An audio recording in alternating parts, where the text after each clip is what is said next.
تسديده لكنها مرت الى خارج ارضيه الملعب الى ركله مرمى في صالح الرياض. انطلاقه للاتحاد، كورنادو يلعبها رائعه الى روما. المحاوله ما زالت في خطورتها، الكره في النهايه الى قرار، الى ركله جزاء لصالح الاتحاد.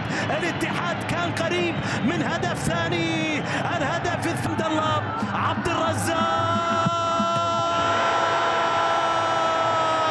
الساطي يبقى ساطي، الساطي يبقى ساطي. هدف ثاني لعبد الرزاق حمد الله، يسجل ثاني اهداف الاتحاد مرة اخرى. الاتحاد يزور شباك الرياض في شوط المباراة الاول. 24 دقيقة كفيلة بان تجعل عليه في غالب دقائق شوط المباراة الاول. كرة اللعب للاتحاد الى محاولة في منتصف الملعب في اصافرة ومخالفة، ركلة حرة مباشرة لصالح الرياض.